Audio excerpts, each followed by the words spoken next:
huruf G. Oke. Share screen.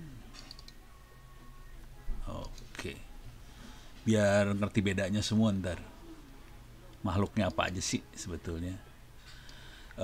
Cuman semester depan saya kan ngajarnya big data sama data analisis. Jadi nanti ada macam-macam istilah-istilah yang dipakai. Kita pakai ini aja ya paling gampang ya. Pakai ChatGPT aja ya. Oke. Bentar. Chat gua mana lari?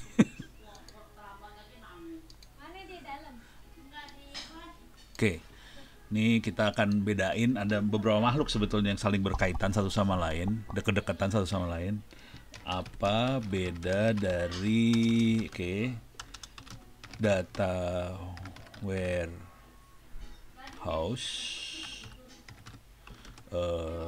big data, data analisis, data engineering. Ini ada beberapa yang saling engineering, ring, ng. Oke. Ini ada 4 makhluk yang beda satu sama lain ya. Oke. Paling enak sih nyuruh ChatGPT suruh nerangin dulu. Kalau nggak pening kepala. Nggak keluar, keluar. Ini bedanya data warehouse, big data, data analisis, dan data engineering. Data warehouse itu menyimpan, dirancang untuk menyimpan, mengelola terstruktur jumlah data besar berasal dari berbagai sumber. Jadi sebenarnya mirip-mirip sama big data sama data analisis. Oke. Pelaporan, analisis, tracking data, pengambil keputusan. Oke, kira-kira datanya terstruktur berbentuk tabel, kolom, jadi file Excel lah kira-kira kayak gitu ya. Digunakan untuk analisis historis, laporan, ekstrak, transform, load. Contohnya Google BigQuery, Amazon Redshift, Snowflake, Microsoft SQL. Ini mah SQL Server biasa ini mah. Oke, ini ya. Jadi contohnya yang ini. Tapi ini udah istilahnya buat masuk semuanya. Nah, big data ini adalah nyimpen data volumenya gede banget. Oke, ada 3V biasanya kita nyebutnya, velocity, variety, sama satu lagi apa ya? Value. Jadi 3V. Volume, velocity, variety. Jadi ini beda banget sama yang data warehouse. Data warehouse tadi datanya berbentuk tabel kolom, Excel. Oke. Kalau ini datanya seenak jidat dimasukin semuanya. Oke, tujuannya untuk analisa data skala besar, baik terstruktur, semi terstruktur, atau tidak terstruktur. Yang ini kategorinya data terstruktur nih. Jadi ini bedanya kelihatan banget ya. Jadi data warehouse datanya terstruktur. Big data datanya bisa terstruktur, bisa setengah terstruktur, bisa tidak struktur sama sekali. Oke. Fokusnya pada data besar, bisa data streaming, sensor IoT, log, data medical, media sosial, dan sebagainya. Oke, contohnya kalau di sini contohnya Redshift, BigQuery, di sini contohnya Hadoop, Spark, NoSQL. Oke, cuman ngomong jujur dulu nih, saya nggak berani pakai Hadoop. Harddisk saya jebol. Jadi saya pernah ngejebolin harddisk. Hadoop tuh kira-kira kayak file system. Kalau di Windows barangkali NTFS atau exFAT atau FAT32. Kalau di Linux kan ada ext segala macam. Hadoop itu file system sebetulnya. Dia file system tapi punya kemampuan buat menganalisa data. Jadi keren ini Hadoop, cuman berbahaya. Kalau sampai listrik ngejepret, hancur. Jadi ini ngeri banget mainan yang ini. Hadoop. Oke. Sekarang data analisis ini adalah lebih ke ilmunya ya, ilmu untuk memeriksa, membersihkan. Jadi ini membersihkan tuh cleansing data, transformasi, modeling data, menemukan informasi yang berguna, pola, wawasan. Jadi ini nggak ada urusan sama storage, nggak ada urusan sama cara nyimpen data. Kalau yang dua di atas, data warehouse sama big data itu urusannya nyimpen data. Kalau ini nggak ada sama sekali data analisis, kemudian tujuannya mengambil putusan berdasarkan data, fokus pada analisa data, dia melibatkan statistik, visualisasi data, eksplorasi data, bisa berlaku pada data dari data warehouse, big data, atau dataset kecil, sah semua. Contohnya adalah Excel, Tableau visualisasi banyaknya, Power BI ini dipakai di Dirjen Anggaran, Departemen Keuangan, harganya ini miliar. Yang saya hobi pakai yang ini, Python. R kira-kira kayak SPSS, kayak ini nggak ditulis SPSS di sini. Tapi R itu kira-kira kayak SPSS sama Orange. Kalau saya ngajar nanti di kuliahnya saya akan banyak pakai Orange. Oke. Orange di belakangnya Python. Orange itu bentuknya ini apa sih namanya? Bentuknya GUI. Kalau Python kan command line ya, jadi rada-rada horor. Jadi ini data analisis ya, fokusnya analisa data. Kemudian satu lagi data engineering. Fokus pada desain engineering sama pengelolaan infrastruktur sistem data.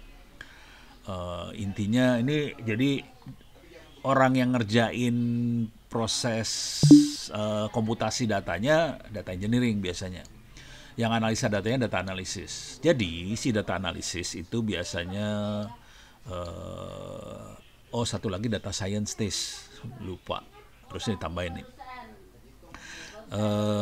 Data engineering adalah tukang codingnya lah kira-kira dari si data analisis. Ada satu lagi data scientist. Oke.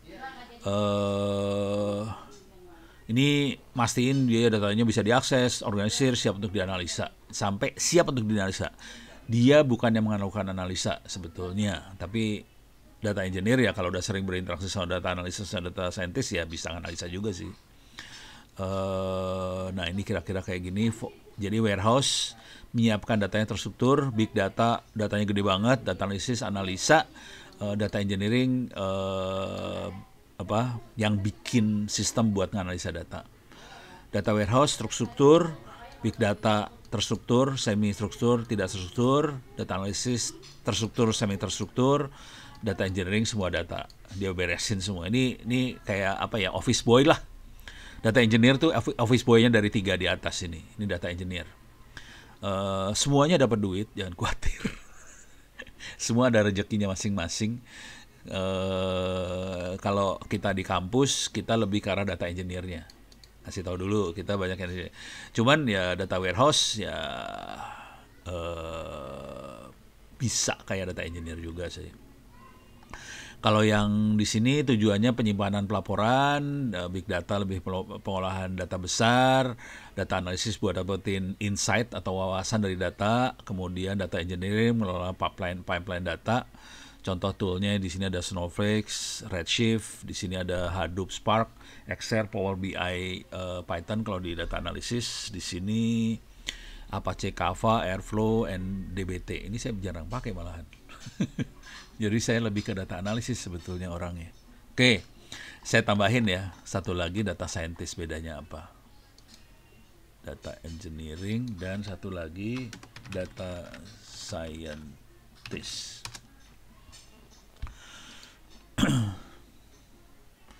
Ini biar kebayang semua lah, makhluknya apalah, kira-kira gitu ya.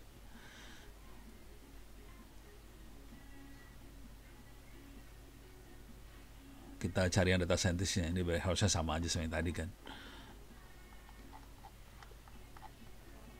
Ini kebanyakan, jadi data jujur dulu ya, sebagian besar istilah data warehouse dipakainya zaman dulu. Pada masa lalu orang pakai istilah data warehouse pada masa lalu.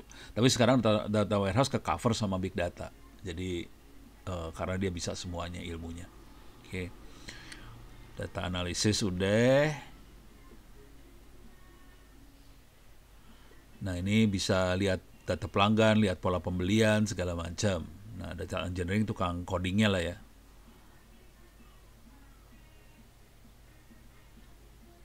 Nah sekarang data scientist.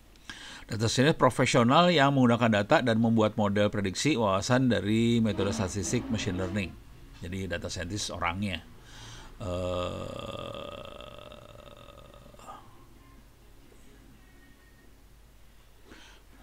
Alah, masih belum selesai.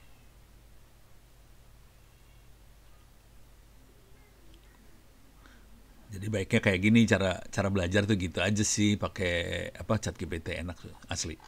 Jadi kelihatan semua, tapi kita harus ngerti istilah-istilahnya ya, yang dipakai apa aja supaya kebayang. Nih kita data engineer udah.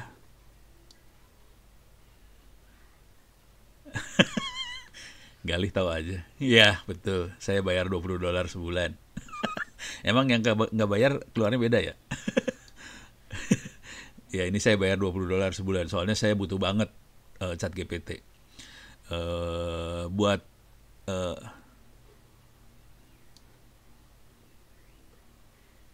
spoiler. Dasar. Oh ini mah bisa dipakai, yang gratis bisa dipakai juga tetap. Cuman mungkin apa ininya nggak bagus kali ya. Hasil apa tulisannya nggak gitu bagus. Chat GPT. Tapi ini bagian dari big data loh. Jadi termasuk chat GPT itu bagian dari ilmu ini kalau di sini kan ditulis nih. Nah ini pakai TensorFlow. Nah si chat GPT mainan yang di sebelah sini, yang ujung sebelah sini dia. Chat GPT. Oke. Nah sekarang data scientist lah, balik lagi ya.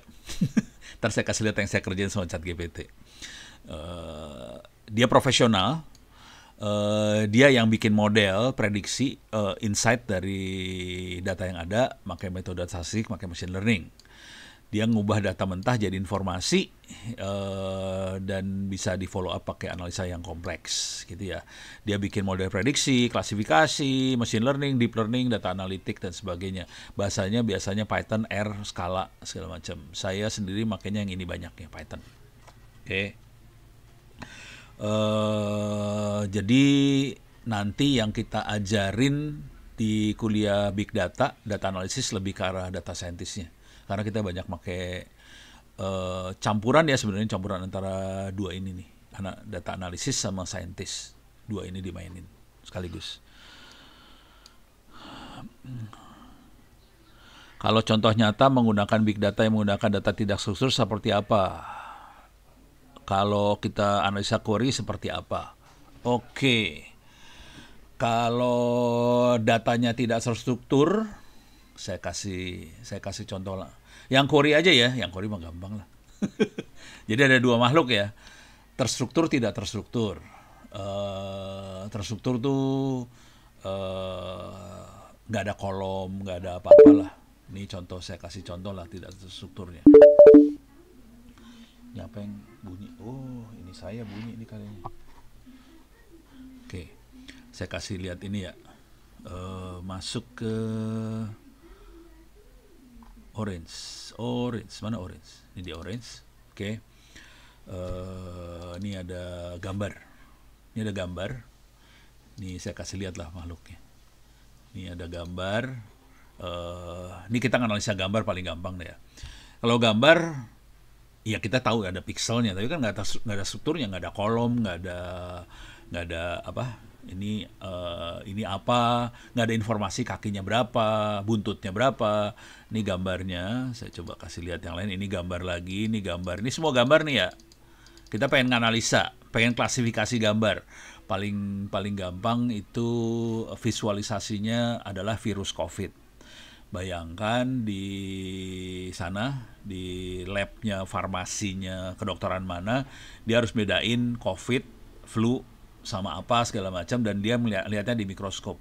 Oke, jadi dapatnya kan gambar kayak gini. Nah dan itu kan jutaan sampel yang dia lihat. Nah kita harus bisa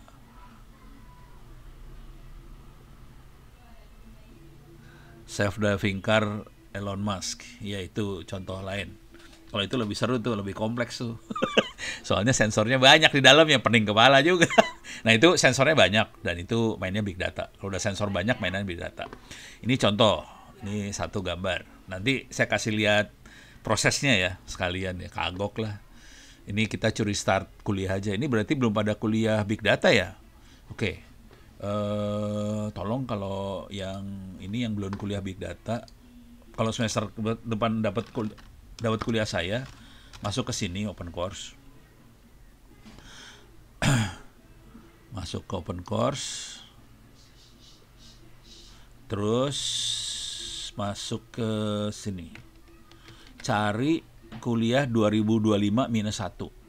Jadi pakai Ctrl F, masuk ke web, ketik Ctrl F 2025 minus 1. Oke. Di sini ada ini dia, Big Data Data. Jadi ITTS 2025 minus 1 Big Data Data Analysis. Kuliahnya ini. Ini kuliah saya beneran semester depan. Silahkan diklik. Nanti pasti ditanyain password buat enroll. Passwordnya saya ketik aja ya. ITTS 2023 bukan 2025. Jadi passwordnya ITTS besar 2025. Saya ketik di chat. Oke. Nah, ini materinya di sini. Ini buat kuliah Big Data semester depan. Semester ini sih pokoknya habis UTS, habis UAS kan nanti ada kuliah. Ya udah ini. Ini kuliahnya. Jadi saya akan ngajar pakai Orange, pakai sebenarnya materinya ada R, ada Python segala macam. Cuman satu semester saya masih belum berani ngajarin yang R sama Python ya. Tapi saya akan cobalah semester depan. Tapi soal ujiannya cuma Orange aja. Jadi yang dicobain, yang diuji hanya Orange-nya aja. Saya belum nguji yang Python dan sebagainya. Ini ada TensorFlow segala macam. Ada sih sebenarnya di materinya ada.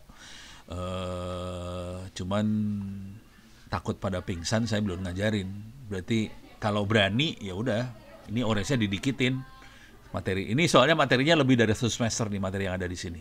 Lebih dari 1 semester.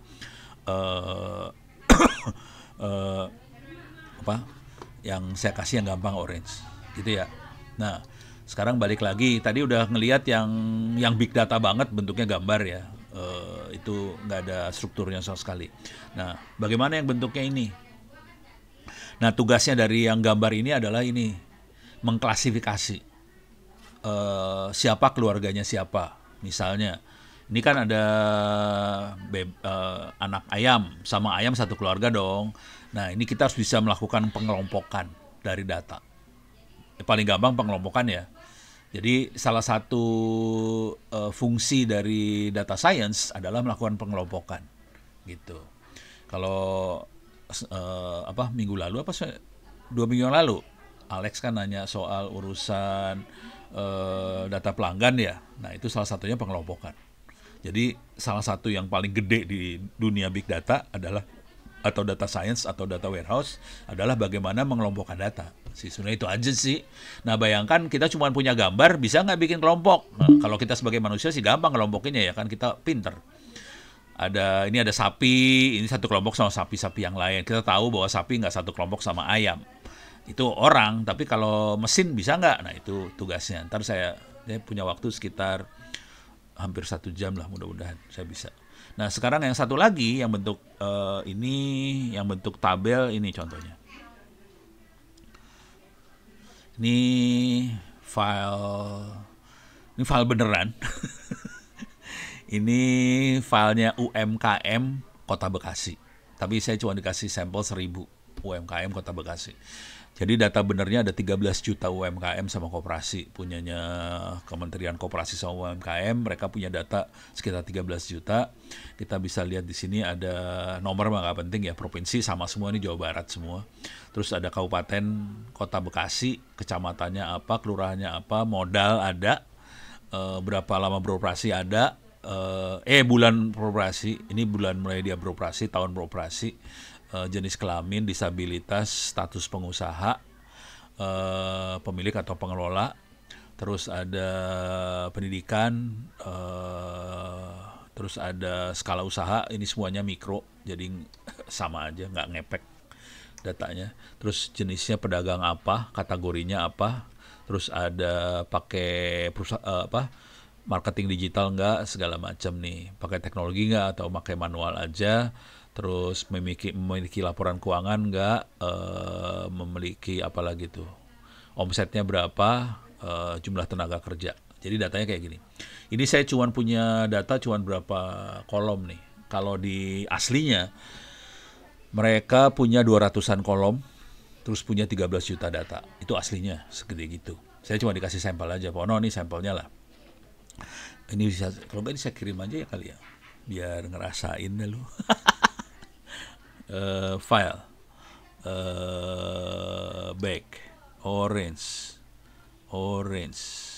Ini saya kirim dulu biar mabuk dulu. Nih, kirim ya, harusnya ada di chat tuh. Oke. Nah, jadi ada dua jenis, yang satu pakai kolom, yang satu lagi nggak jelas. Pixelnya juga beda-beda satu sama lain tuh, tadi gambarnya beda-beda pixelnya. Nah, kalau yang tadi udah jelas ya, yang urusan gambar jelas, tugasnya adalah melakukan klasifikasi berdasarkan gambar. Kalau yang ini, kalau ngelihat kayak gini aja kita nggak bisa dapat kesimpulan apa-apa sih, jujur.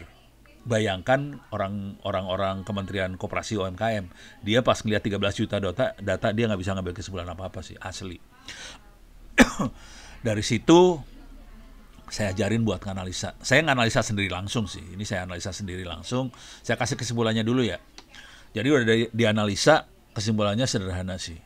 Kalau kita nganalisa bisnis, sederhana cara nganalisanya. Ini kan ada modal sama omset nih. Paling gampang sih modal sama omset dah. Kalau orang usaha mah gampang banget sih sebenarnya. Ini ada modal. Ini modal pendirian, ada omset di sebelah sana. Kesimpulannya sederhana sih, semua orang juga tahu. Kalau modalnya dinaikin, omsetnya naik. Kalau usahanya bener ya, usahanya nggak digerogotin sama saudara dan sebagainya. Jadi kalau modal naik, omset naik. Itu yang normal. Itu normal banget. Kagak ada urusan sama tingkat pendidikan si pengusaha. Mau SD, mau SMP, mau SMA, mau S1, S2, S3, modal gede, omset gede. Selesai. Jadi kira-kira gitu cara berpikirnya. Tingkat gedenya tergantung dari kategori usahanya sih emang. Tapi intinya modal gede, omset gede. Oke, itu biasa. Nggak ada urusan sama pendidikan. Nggak menarik kalau buat saya. Kalau sesuatu yang kayak gitu nggak menarik. Jadi itu seorang data analis ya. Nah, kemudian yang buat saya menarik adalah modal kecil, omset gede. Nah, pas modal kecil, kebagi dua ternyata. Ada modal kecil, omset gede, ada modal kecil, omset kecil. Nah, itu jadi menarik. Soalnya omsetnya mendekati sama yang modal gede. Jadi kan lucu nih. Buset. Bisa juga modal kecil omset gede ya ternyata. Nah, mulai saya analisa nih. Kenapa ada yang modal kecil omset besar? Ternyata urusannya pendidikan. Gitu. Jadi pendidikan akan kelihatan di modal kecil. Modal kecil yang bisa bikin omset gede itu S1. Kalau dia SD, SMP, SMA, biasanya modal kecil, omsetnya kecil juga.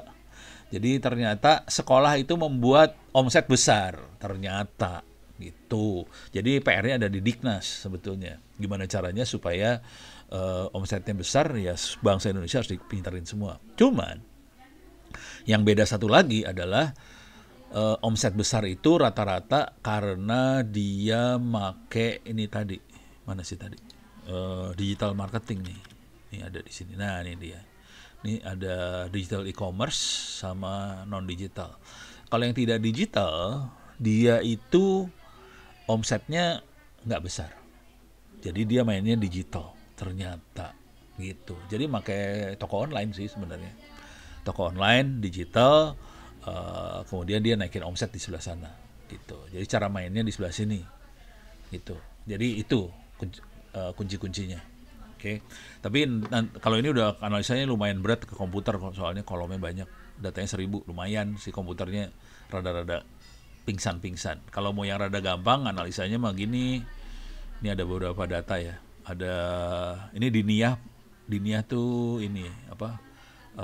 Pesantren di Padang Panjang. Kebetulan kepala sekolahnya lagi S3. Dia pengen nganalisa kalau anaknya kayak gini, kira-kira apakah sudah soleh belum nih anak? Ini kan karena pesantren ya, dia parameternya soleh atau belum soleh gitu. Soleh, prasoleh, apa parameternya kayak gitulah. Saya bengong lihatnya. Oh, oke. Ternyata kita bisa klasifikasi. Saya tergantung kategori yang nggak soleh-soleh. Parah. Jadi kalau ini saya kasih lihat lah si Diniyah. Nah, ini parameternya kayak gini, gue kagak ngerti dah. Terus di ujungnya ada parameternya nih. Di ujungnya kalau nggak salah, mana dia? Ini ada, bisa dikasih nilai ikhlas berapa, khusyuk, humble, obedience. Wah, buset dah. Kasian kalau saya ngelihatnya, kasihan ke guru. Nah, ini dia. total skornya sekian. Nanti dari total skornya itu dia klasifikasi kategorinya apa, soleh apa segala macam, dia dari total skor yang ini gitu. Ya jalan terus lagi. Eh,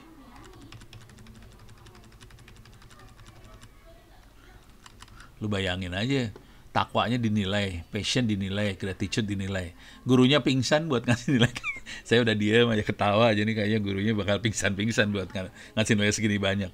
Kayak gini kan yang nilai kan yang di atas ya. Ini gurunya suruh nilai, mabok dah lu pada. Ya biarin lah, itu mah orang pengen bikin S3 ya serah dah. Gak apa-apa. Oke. Yang lain lagi ini ramalan cuaca. Saya kasih lihat datanya di sini.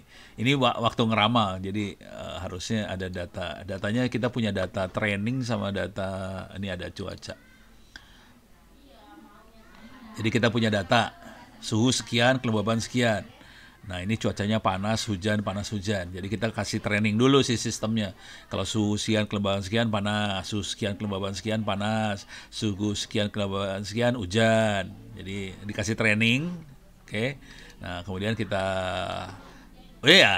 keklik lagi ya, parah. Training TensorFlow. Salah.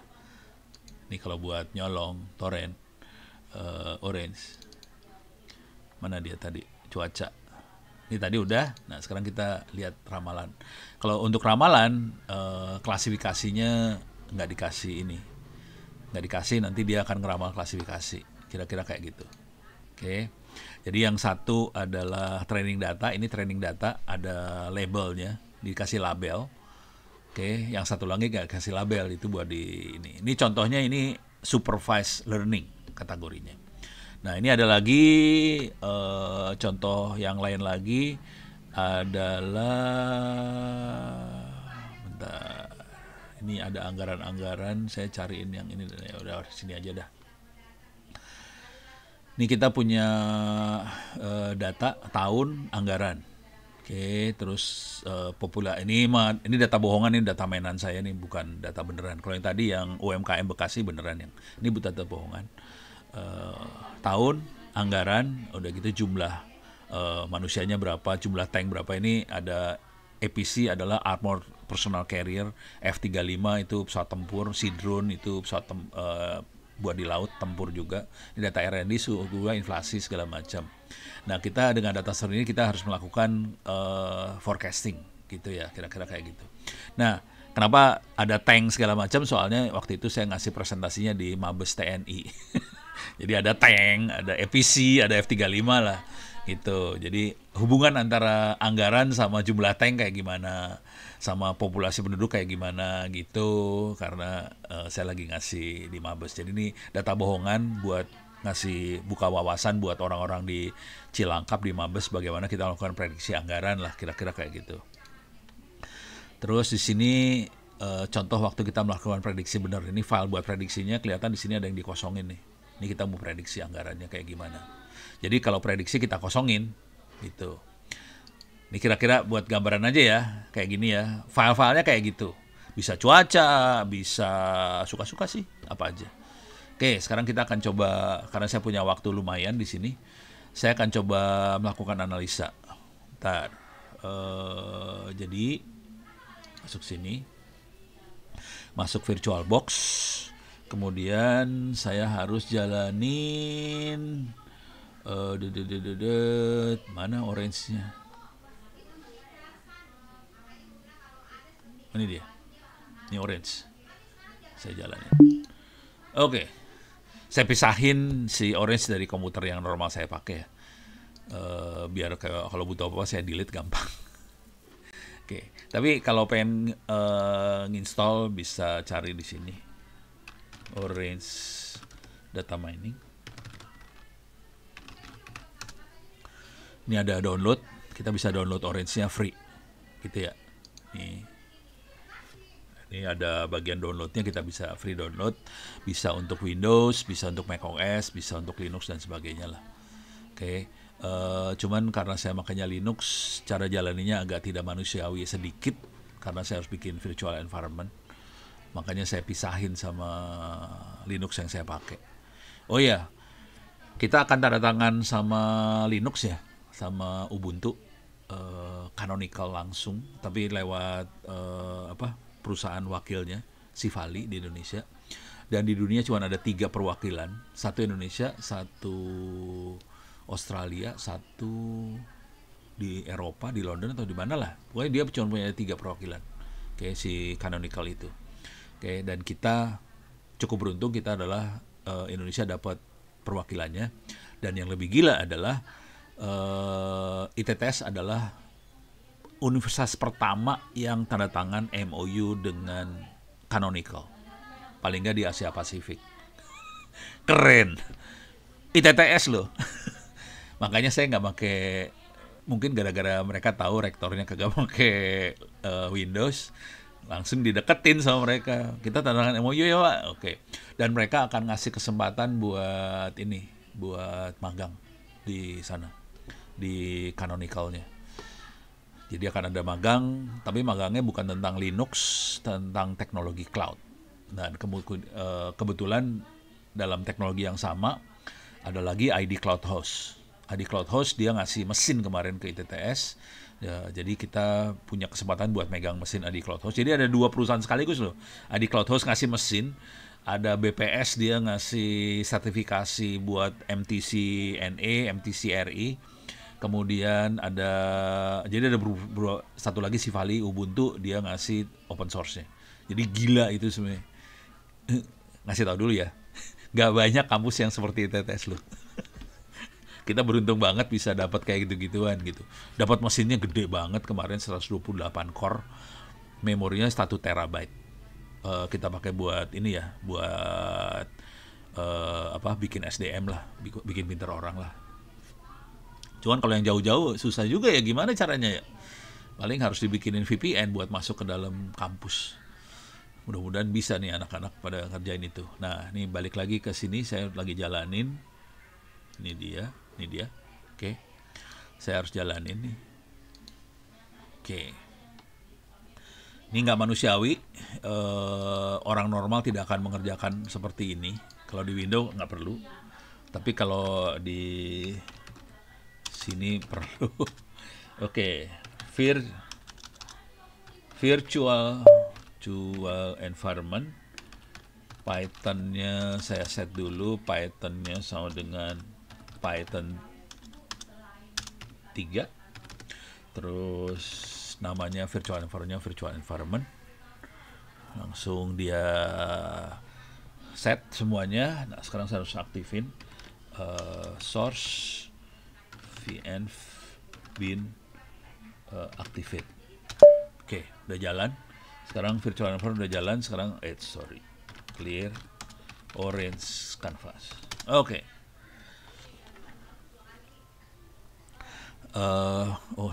Saya juga mungkin kasih bukunya juga sekalian ya. Bukunya ada di sini sih.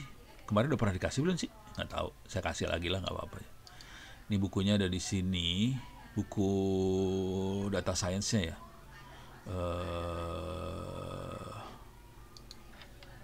PDF.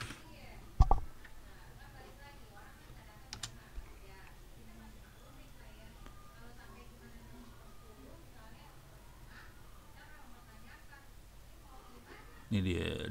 Nah, ini dia.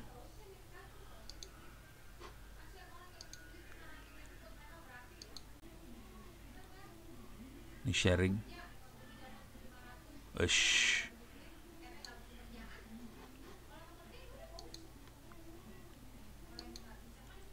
Oh, nggak bisa sih. Ini dia. Bagikan.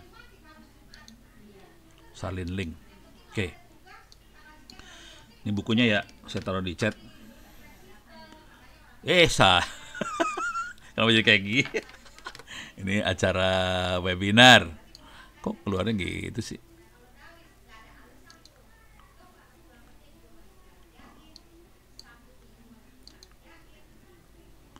Bagikan. Saling link. Oke, udah.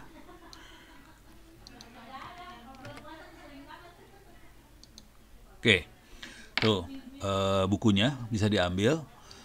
Itu bukunya didanain sama Kementerian Koperasi sama UMKM ya.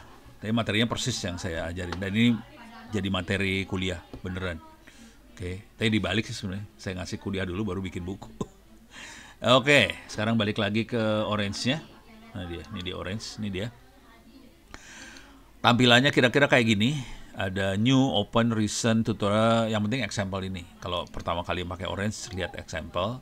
Nah ini ada beberapa contoh di sini, bisa diobok-obok. Cuman karena kita waktunya sempit, saya akan langsung ngasih lihat aja. Sekarang udah jam 6 kurang. Nah, saya akan programming buat analisa gambar tadi ya, bikin kelompok. Saya akan import gambar, saya bisa lihat gambarnya di sini. Saya sambungin buat ngelihat gambar. Ini gambarnya yang tadi sebenarnya. Ini gambarnya, ada ayam segala macam. Tugas kita adalah mengklasifikasi gambar, mengkelompokkan gambar. Istilahnya klasifikasi sih. Oke, kemudian kita bisa kirim ke image embedding. Saya kasih lihat dulu data dari gambar itu seperti apa ya. Datanya seperti ini di gambarnya. Datanya cuma kayak gini aja ya. Nama file, pixel, panjang kali lebarnya, berapa pixel kali berapa pixel. Udah, nggak dikasih tahu kakinya berapa, sayapnya berapa, buntutnya berapa, ada bulunya atau ada rambut. Apa nggak ada, informasi itu nggak ada. Itu tugasnya image embedding. Image embedding pada dasarnya neural network. Dan dia akan melakukan klasifikasi. Ini udah dikirim ke image embedding. Sekarang kita lihat hasilnya dari image embedding. Ini langsung keluar di sini. Ada klasifikasi, ada nilai-nilainya. Ini adalah fiturnya dia, hasil pengukuran image embedding. Fitur tuh contohnya kakinya ada berapa, kupingnya ada berapa, matanya ada berapa, gendut atau kurus, warnanya apa. Nah itu fitur nih. Oke. Jadi fiturnya udah keluar, tapi dia nyebutnya N1, N8 sampai N2000 sekian.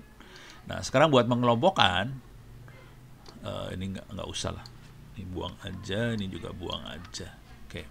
Jadi programnya cuma gitu aja. Ini masuk sini. Nah sekarang ini kategorinya adalah unsupervised learning. Ini unsupervised learning kita bisa ukur, mengelompokkan berdasarkan fitur tadi. Yang fiturnya sama-sama jadiin satu. Oke. Ini hasilnya, kelompoknya hasilnya di sini.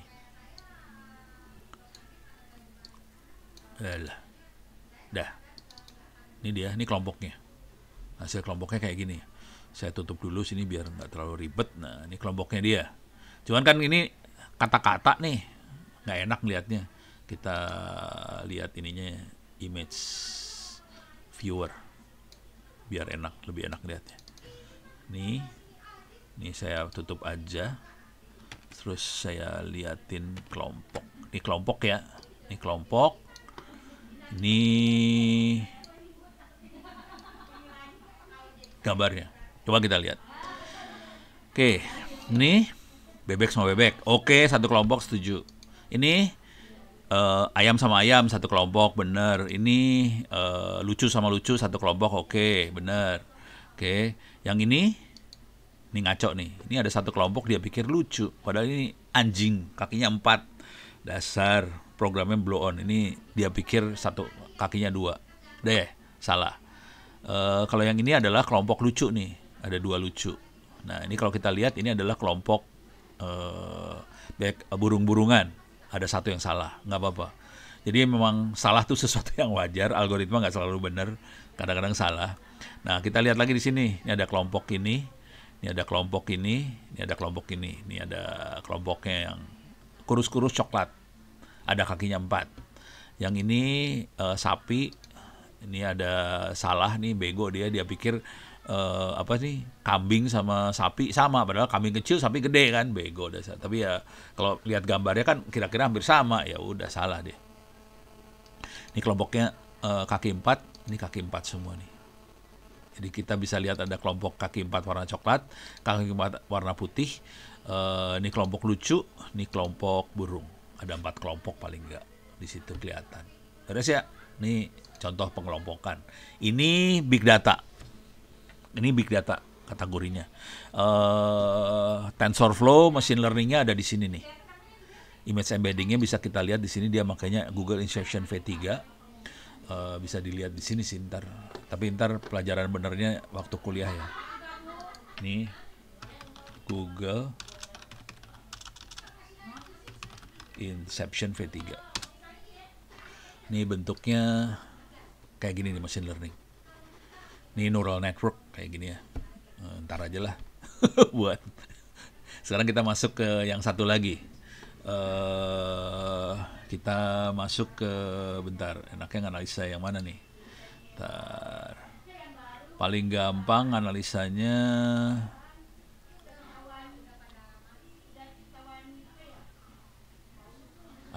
saya punya data paling blow on di dunia sih. Isinya cuman ya udahlah ini aja lah, anggaran aja ya.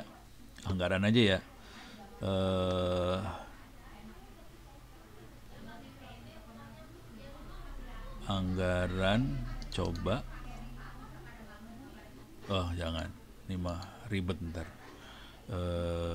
Yang ini aja paling gampang lah. Anggaran 2001. Kemudian kita akan analisa pakai anggaran 2002 dan DST dan seterusnya. Ini ada yang perkiraan anggarannya, ini ada yang nggak ada perkiraan anggarannya. Tahunnya beda ya. Ini ada 2002 dan sampai 2025, sorry. Terus di sini ada ini dari tahun 90 sampai 2003 aja. Tapi kita punya anggarannya di sini. Gitu ya. Di sini ada populasi tank segala macam, kita bisa ignore, bisa kita masukin. Tapi kita ignore aja biar yang gampang aja dah. Oke. Kita akan coba analisa di sini. Ini udah beres ya. Jadi ini namanya unsupervised learning. Yang kita lihat di sini unsupervised learning, ini udah mainan TensorFlow, machine learning lah. Ini kategorinya machine learning. Tapi di sini kita tidak melakukan prediksi. Ini kita cuma melakukan klasifikasi aja. Klasifikasi berarti kita bikin kelompok. Ini kelompoknya di sini ya. Ini kelompok. Cluster tuh seperti ini bentuknya. Oke. Tapi nanti misalnya ada pengen klaster karyawan segala macam sama aja. Kalau ini kan kita gambar, ini dua ini urusannya buat analisa gambar. Kalau kita karyawan dan sebagainya, ini dua diganti nih. Ini dua diganti. Input filenya bisa diganti jadi data file Excel karyawan kayak apa. Nanti ininya sama lagi sih, tapi ini nggak dipakai nih. Image viewer-nya nggak dipakai, kita pakai cuma dua ini aja sih. Ini dua ini yang ciri khas buat nganalisa kelompok dari unsupervised. Jadi unsupervised nggak ada labelnya, tidak dilabelin. Oke, itu unsupervised. Oke, sekarang kita akan ngelihat data yang lain. Ini file, kita akan buka file tadi anggaran. Mana dia anggaran? Orange anggaran 2001 open. Jadi dia punya tahun, anggaran, populasi, tank, APC segala macam nih ya. Oke, udah masuk. Coba kita lihat datanya seperti apa. Ini saya lagi programming kayak gini doang loh. Ini programming pakai gambar, parah banget. Nah, kesalahan fatal kebanyakan kampus-kampus. Jadi dosen-dosen juga banyak fatalnya. Salahnya tuh banyak ngajarinya langsung Python. Jadi mahasiswanya pusing. Ini ngapain sih belajar ini semua? Nah, kalau saya lebih ke arah nyawanya saya kasih pakai visualisasi yang gampang. Nah, datanya seperti ini yang tadi kita lihat di file Excel. Jadi dia bisa baca file Excel sih. Nah, ini contoh data warehouse. File Excel. Jadi bentuknya kayak gini. Tapi ini kategorinya supervised learning. Kalau yang tadi unsupervised, soalnya nggak ada labelnya. Ini contoh, misalnya kita pengen melakukan analisa prediksi anggaran. Jadi yang dilabelin tuh anggarannya. Jadi anggarannya udah ada angkanya. Ini label ya. Jadi ini kategorinya supervised learning, soalnya udah ada datanya. Dan kita pengen bikin model dari sini. Nah, kita bikin model gampang banget sih. Jadi kita punya file, kita pengen bikin model. Saya punya waktu berapa menit lagi? Oke. Kita bisa kita evaluasi si data ini sebaiknya pakai algoritma apa buat nganalisanya. Ini data, kenapa nggak bisa? Aduh. Oke. Data saya kirim ke sini, test and score. Nah, kemudian kita pengen mengevaluasi beberapa model. Kalau kita lihat tadi datanya kan bentuknya ini kayak gini ya. Ada tahun, ada anggaran. 1000, 2000, 3000, 4, 5, 6, 7, 8, 9, 10, 11, 12, 13. Ini angkanya gampang banget sih. Angkanya linier banget. 1, 2, 3 sampai 14. Ini dari tahun 90 sampai 2003. Jadi ini linier kategorinya, data linier. Oke. Kalau udah data linier gitu, kita punya namanya regresi linier. Pasti hasilnya bagus pakai regresi linier karena datanya linier. Ini ada satu lagi logistic regression. Ini buat klasifikasi biasanya. Ini pasti nggak akan berhasil. Saya kasih tahu dulu. Logistik nggak akan berhasil. Ini ada algoritma lain lagi, ada tree, ada random forest, ada naive Bayes, banyak lah algoritma bisa dicoba-coba. Di sini juga ada ini sih, neural network juga ada. Tapi nyampe-nyampein aja kalau kita pakai buat yang kayak ginian mah. Nih udah masukin semua, kita lihat hasilnya. Ada. Oh, oke. Saya kasih bacaan dulu. Train data input requires a target variable. Jadi target tuh labelnya yang mana? Saya belum ngasih tahu soalnya. Lupa. Biasa. Ini saya lepas dulu ya. Saya harus labelin dia. Jadi lupa dikasih label. Caranya gini, transform. Di sini select column buat ngelabelin. Kita masukin datanya ke sini dulu. Ini kan semuanya jadi fitur. Saya buang dulu semua fiturnya. Saya buang ke ignore. Saya cuman yang sumbu X-nya adalah tahun, sumbu targetnya adalah anggaran. Jadi fitur, tapi yang ini nggak saya pakai nih, berarti saya ignore aja dulu semua. Populasi, tank, EPC, F35, sidron, suku bunga, inflasi, semua saya cuekin semua. Oke, saya cuma 2 aja biar gampang. Jadi kalau kita mau belajar, pakai data yang sederhana dulu gitu. Kita dapat udah tahun sebagai apa sumbu X-nya, anggaran sebagai sumbu Y-nya, kira-kira gitu. Itu, nah sekarang baru dia bisa baca. Sekarang kita bisa lihat, naive Bayes nggak bisa, logistic regression nggak bisa. Kemudian linear regression kita bisa lihat errornya 0. Ini MSE adalah mean square error. Kalau RMSE itu adalah root mean square error. Dan lain-lain. Ini semua error semua urusannya. Nggak ada errornya soalnya datanya bagus banget, tidak ada error di datanya, tidak ada variasi. Cuman algoritma yang ini, tree sama random forest dan sebagainya itu dirancang untuk menghandle data yang penuh dengan error. Makanya dia error malahan kalau datanya bagus. Ini errornya tinggi nih kategorinya nih. 1642 ini gede nih errornya nih, bego banget nih dia. Itu ya. Jadi yang paling bagus dari semua adalah linear regression. Oke. Jadi udah kita ambil linear regression ini, buang semua.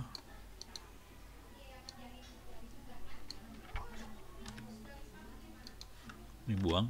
Kita tahu bahwa linear regression hasilnya bagus. Jadi kita punya model dari linear regressionnya. Oke. Nah, sekarang kita ingin melakukan ini ya.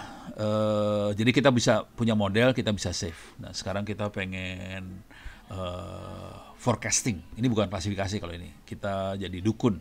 Kita pengen ngeramal. Cara ngeramalnya gampang. Kita ambil file yang lain. Ini file. Ini kan tadi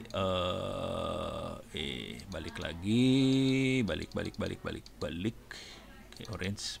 Kita tadi ngambil file namanya anggaran 2001. Kita ambil anggaran 2002. Kita ambil open. Reload. Nggak usah reload, beko. Kita lihat tabel datanya seperti apa. Nih, datanya ada tahun, ada anggaran, tapi ada yang kosong, nggak ada anggarannya. Ini ada yang ada anggarannya, tapi tahunnya beda ya. Tadi kan sampai 2003 aja. Ini ada 2004, 2005, 2005, 27, 28, 9, 10, 20, 21, 22, 23, 24, 25, gitu ya. Terus di sini ada populasi segala macam. Karena tadi kita nggak pakai, populasinya harus kita select kolom dulu nih. Nih, select kolom harus sama persis antara model sama prediksinya harus sama. Ini saya buang dulu ke sini, ignore. Yang saya pakai tahun sama anggaran. Oke, jadi cuma 2 aja, yang lain dicuekin aja dulu. Yang menarik dari mainan kayak ginian, sebenarnya kita bisa variabelnya bisa banyak sih. Nanti efeknya variabel-variabel ini apa ke anggaran, gitu bisa dilihat efeknya sih. Jadi sebetulnya pelajaran SMA yang selama ini kita kasih kan pelajarannya kan persamaan linear ya, AX plus B sama dengan Y itu persamaan linear. Nah itu variabelnya cuma 1. waktu SMA. Kalau udah kesini variabelnya bisa banyak. Jadi seru nih ngelihat interaksi antar variabelnya, jadi seru banget. Jadi kita punya 2 tahun sama anggaran, dah. Sekarang kita pengen apa? Prediksi nih. Anggarannya berapa? Kita udah punya model, kita pengen prediksi.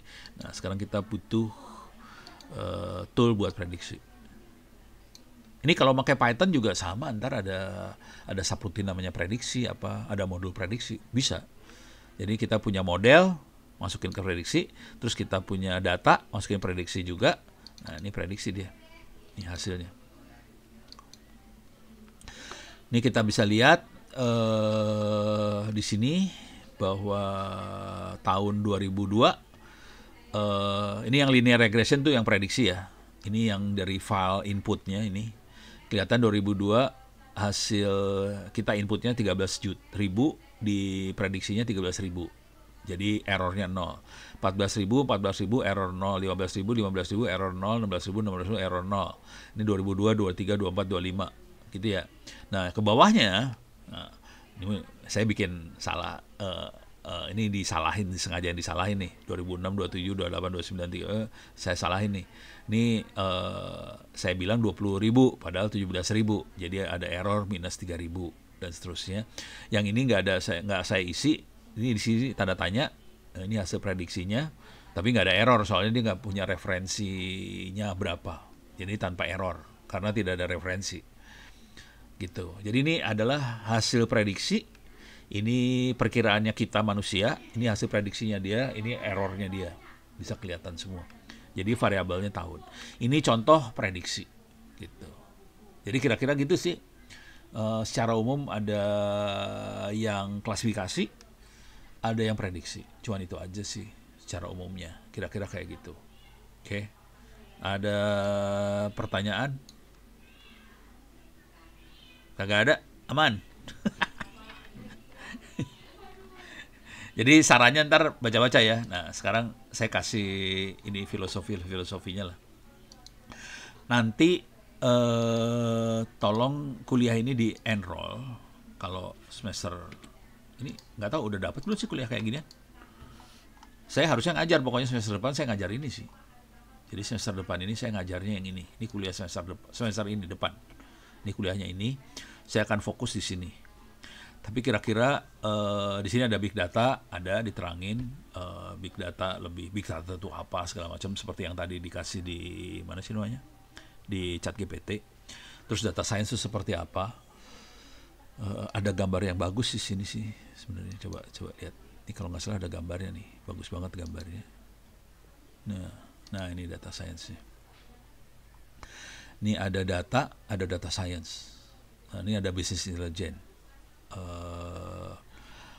Data ada yang tradisional, ada big data. Di sini ada when, why, what, where, how, who, you are. Nah ini ada how-nya, ada tool-nya di sini ya.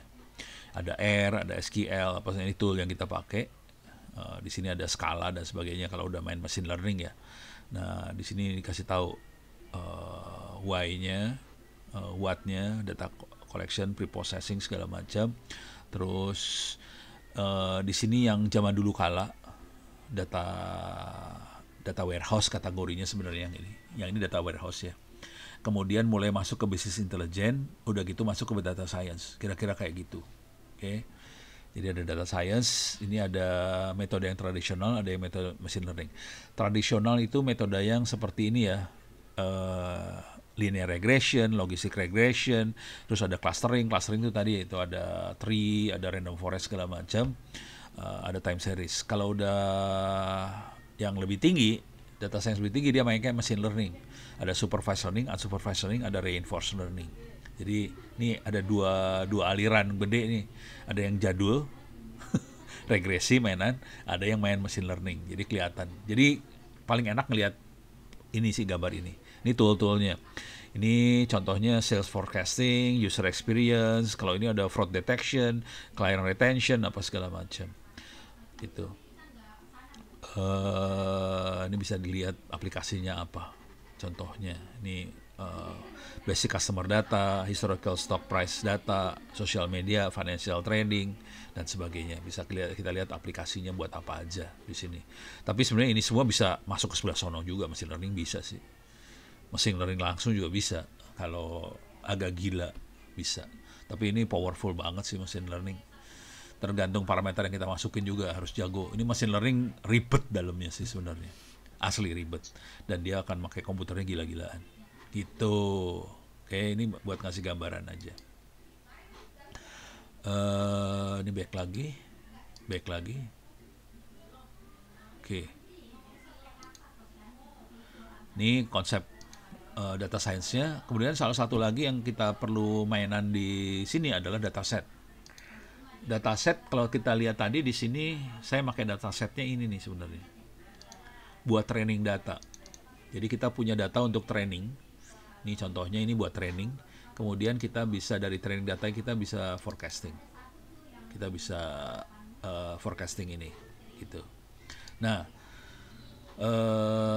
kalau mau gila-gilaan mainan, kita bisa lihat dataset yang ada. Salah satu yang cukup besar yang oke sih ini Kaggle, ada juga UCI, ada kalau untuk cybersecurity ada Canadian Institute for Cybersecurity, lokasinya di UNB, University of New Brunswick.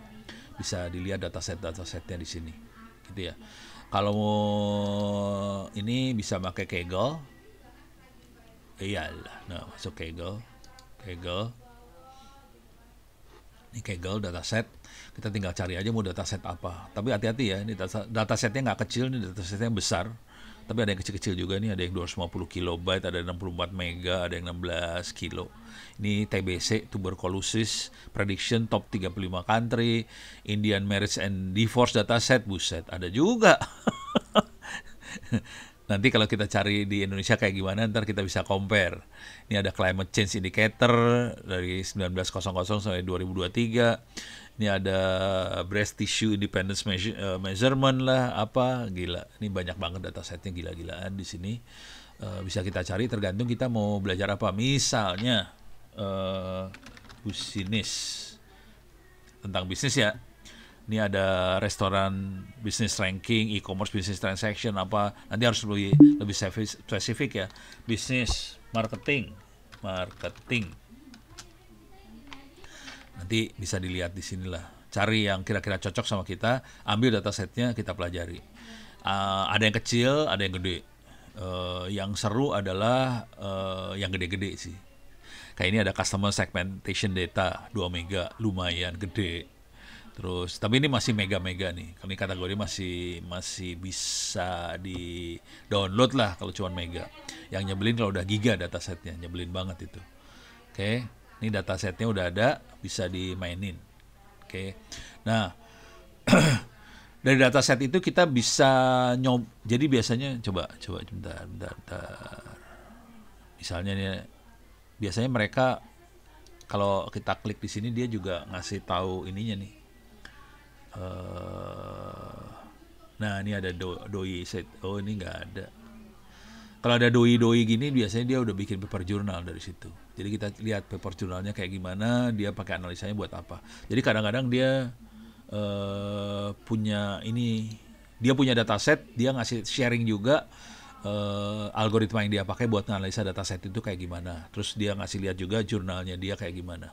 Jadi bisa kayak gitu. Ini kita lihat model lah.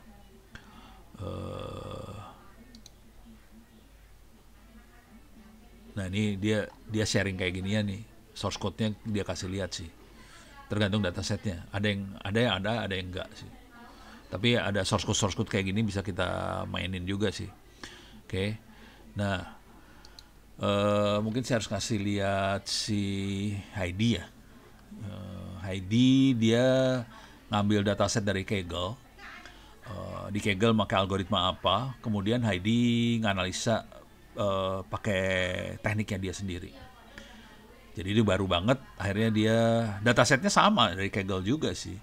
Terus dia pakai analisa, pakai metodenya dia, terus dia submit ke paper journal, diterima. Oke, dan itu yang dia terima Sinta 2 ya.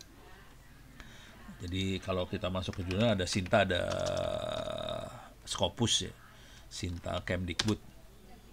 Nah, ini dia masuknya ke Sinta 2 si Heidi. Udah masuk belum ya? Coba. Biasanya nggak tahu, tergantung.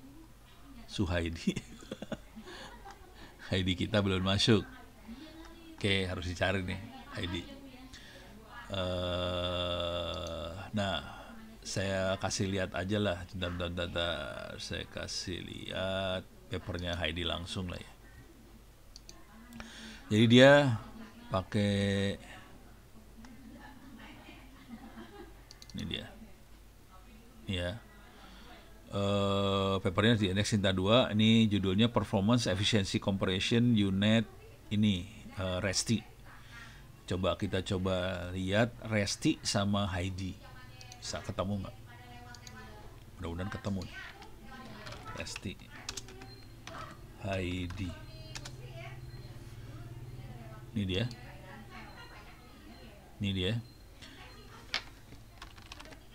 Oke, ini Sinta 2 kategorinya susah masuknya, dan tembus dia. Oke, ada papernya dia langsung kagak nih? Ini dia. Nih Heidi sama Ono doang.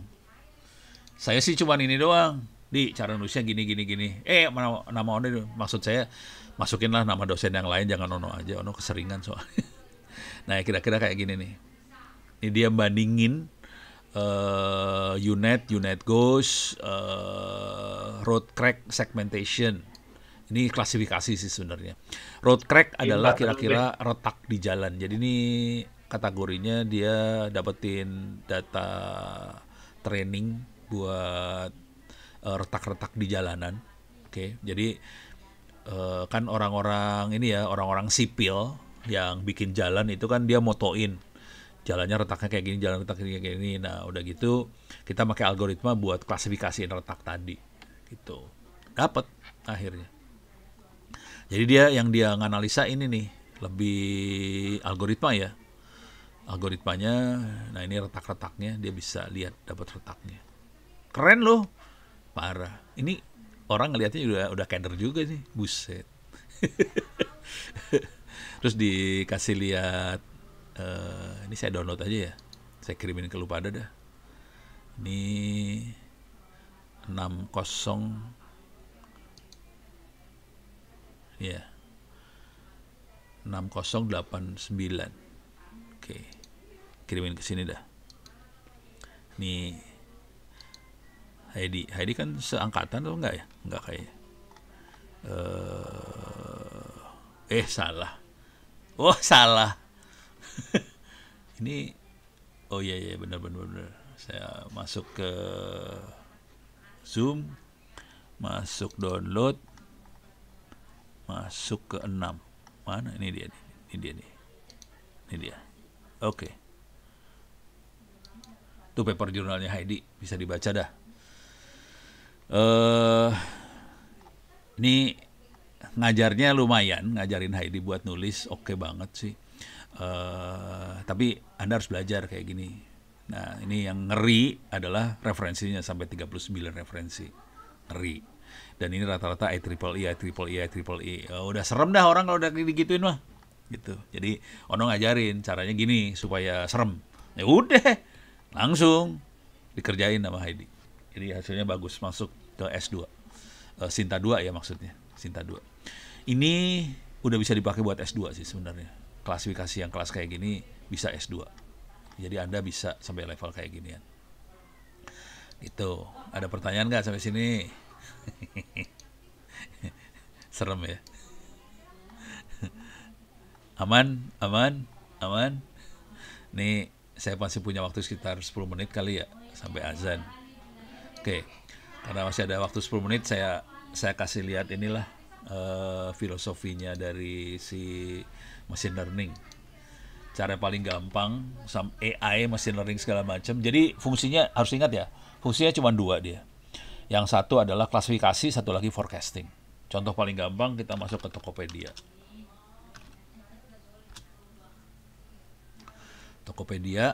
Di Tokopedia tuh ada iklan.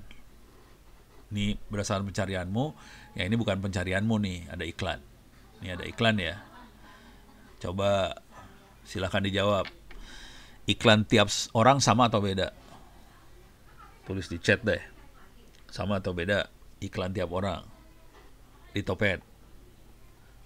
Sama atau beda? Beda. Pertanyaannya, kenapa beda? Apa yang membedakan iklan tiap orang? Ini iklan saya kan kebanyakan elektronik ya, kelihatan banget ya Siono, elektronik banget. Kenapa iklan tiap orang beda? Lo pingsan dah lo. Kenapa bisa beda? Dilihat apanya? Kebayang? Kenapa beda? Personalize. Jadi personalize itu klasifikasi. Jadi yang benar yang siapa nih? Behavior yang di browsing, iklan yang pencarian sebelumnya.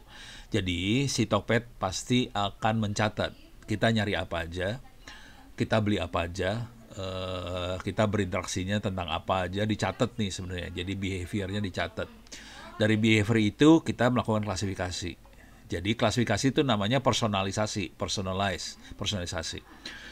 Dan orang-orang marketing nyebutnya adalah user experience. Membuat user experience si customer, si user jadi lebih nyaman karena si toko online sesuai dengan keinginan kita.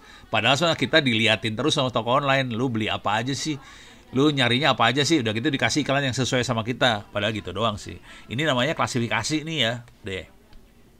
Seperti yang kita lakukan tadi. Tapi ini klasifikasi bukan forecasting. Oke, beres ya. Ini contoh di toko online. Dia klasifikasi karena memata-matai apa yang kita lakukan. Kalimatnya harusnya memata-matai sih sebenarnya. Mudah-mudahan kita ikhlas dimata-matai. Nah, sekarang kita masuk lagi ke sini. Google Map paling gampang. Soalnya Google Map bentuknya visual ya, jadi gampang banget. Ya, jangan dikasih lihat kayak giniannya dong. Kita mapnya aja dah. Kalau ini jadi lambat sih. Oke. Oke,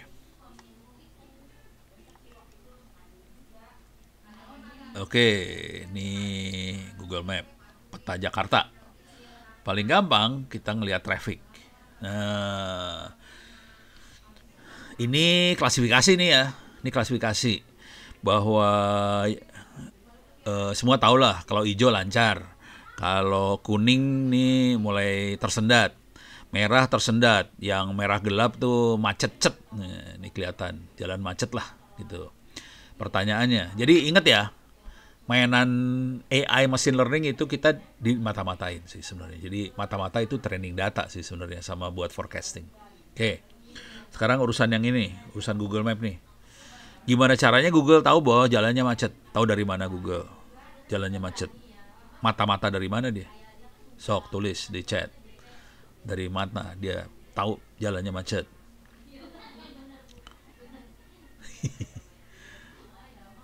Coba kita lihat. Handphone Android, betul. Jadi mudah-mudahan kita semua ikhlas, semua kita sadar bahwa handphone kita lapor ke Google. Dan Google bisa mata-mata tuh. Tapi kalau mau ekstrim mah gini gitu. Gue kasih lihat dah. Biar nafsu lu pada. Tadi yang saya kerjain adalah klik ini ya, klik timeline ya. Klik timeline. Kita bisa lihat timelinenya kita. Ini Google bisa lihat Ono kemana aja selama ini. Ya, kelihatan nih, saya jalan kemana aja kelihatan nih. Wah, mabok-mabok dah lo. Nih sempat ke Malaysia, Taiwan, Singapura, apa segala macam. Terus juga ke sini nih. Ini Mekah, Jeddah, Madinah. Ini Jeddah, ini Mekah, ini Madinah. Kira-kira gitu dah. Ada juga ke Arab, ke Oman dan sebagainya ada di sebelah sini. Tapi saya nggak pernah ke Riyadh, nggak pernah. Gitu ya, kelihatan. Mudah-mudahan kita ikhlas bahwa kita dimata-matain. Kemudian kita bisa lihat, si Google bisa ngelihat lebih detail. Kita kemana aja, misalnya yang inilah. Nah, kita kemana aja. Oh, inilah saya di Padang kemarin nih. Bukit Tinggi sampai ke Padang Panjang. Wah, yang ini kemana aja deh. Ini muter-muter di Padang Panjang. Ini waktu kemarin liburan. Sebenarnya saya sama nulis buku juga di sana sih. Ini kelihatan ya kita kemana aja. Ini naik motor nih. Wah, muter di sebelah sini nih. Ini daerah pinggiran. Ini motor cycling. Ini daerah pinggiran. Ini hutan. Ini hutan. Ini ya hutan lindung di Sumatera Barat. Oke. Jadi kita bisa lihat. Mudah-mudahan kita ikhlas bahwa kita di mata-matain. Nah, setelah dia melakukan mata-mata, dia bisa melakukan klasifikasi. Ini kategorinya klasifikasi. Oke. Bisa nggak forecasting? Bisa banget forecasting. Cara forecasting gini nih. Misalnya Tangerang.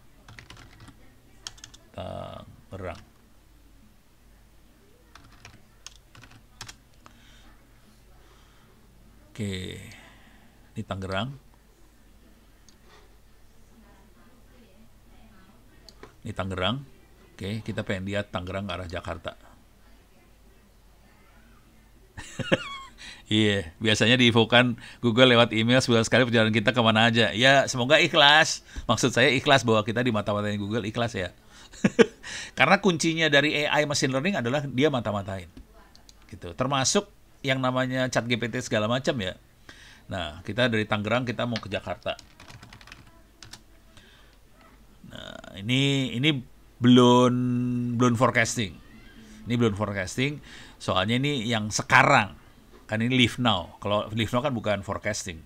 Karena dia berhasil memata-matain. Ini yang sekarang berangkat dari Tangerang ke Jakarta lewat sini sekarang. Coba kita ganti ini live now-nya. Depart at 6.20 sekarang. Oke.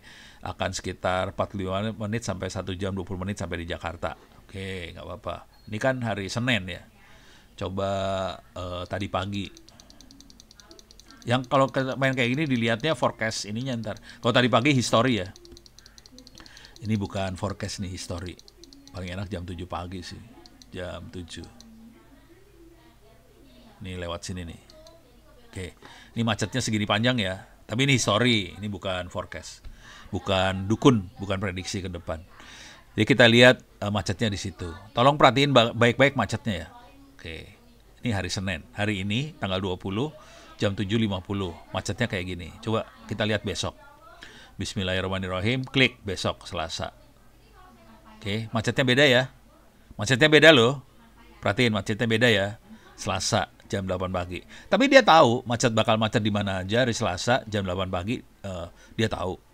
Oke, Rebo ya. Perhatiin macetnya. Oke, macetnya beda lagi. Ada ketutup lagi. Tapi beda tadi gerak dikit di sini. Kamis agak beda. Ini ada kuning di sebelah sana. Oke. Jumat kuning lebih banyak kuningnya. Sabtu biru semua.